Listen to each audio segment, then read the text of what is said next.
ay rated SPG. Striktong patnubay at gabay ng magulang ang kailangan. Maaaring may masiselang tema, lengguwahe, karahasan, sexual, horror o droga na hindi angkop sa mga bata.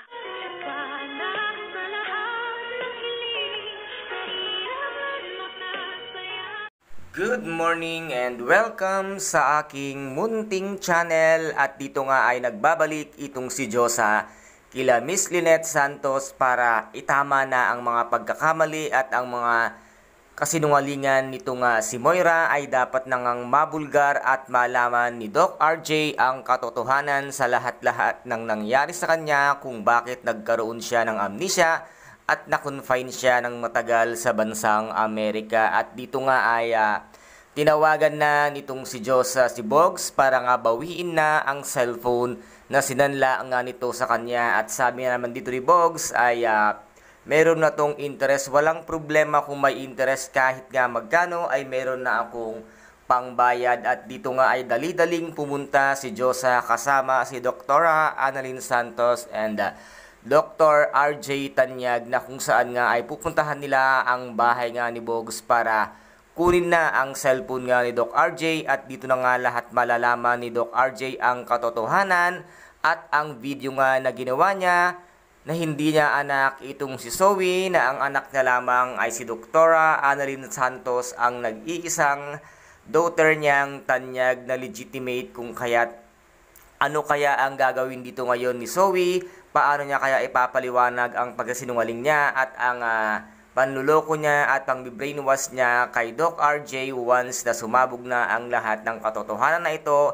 At ano rin kaya ang gagawing palusot nitong si Moira pag nalaman ni Doc RJ ang katotohanan, at kung ano ang tunay na ginawa nitong si Moira kay Doc RJ, kung kaya't siya ay nagkaroon nga ng amnesia? Kasalanan lahat ito ni Moira dahil si Moira nga ang nagtulak sa kanya doon sa hagdanan na kung saan ay iniwan niya pa, at pati ang mga CCTV footage ay kinuha niya na siya lahat ang mastermind ng nangyari kay Doc RJ. Kaya't humanda ka na ngayon, Moira, kung ano man ang gagawin sa iyo ni Doc RJ Tanyag ay pagbabayaran mo ng malaki ang ginawa mo sa kanyang kasalanan. At malamang sa malamang dyan, magagalit pa sa iyo ng husto si Don Pepe dahil nga malalaman na at mabubuking na ang lahat, at babawiin na rin sa iyo ang Apex Medical Hospital para wala ka nang ipinagyayabang at wala ka nang magagamit pa ng mga pera na magbabayad para lang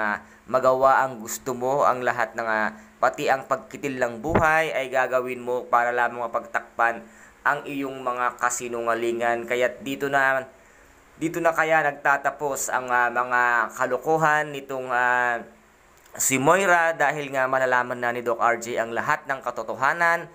At kung sakasakali man na maunahan nga nitong si Moira si Doc RJ, sa cellphone niya ay lalabas at lalabas pa rin ang katotohanan na Moira, kahit nagaano ka pa kagaling magtago or magsinungaling, walang baho na hindi sisingaw. Kaya't ihanda mo pa rin ang iyong sarili. At ito po ang ating pakaabangan dito nga sa Abot Kamay na pangarap, na kung saan ay paganda ang bawat eksena at kaganapan dito sa Abot Kamay na pangarap. At kung nagustuhan po ninyo ang aking video for today, paki-subscribe na lamang po ng aking channel, paki-like and share din po para maging update kayo sa lahat ng gagawin kong video. Maraming salamat, ingat, God bless, and bye-bye!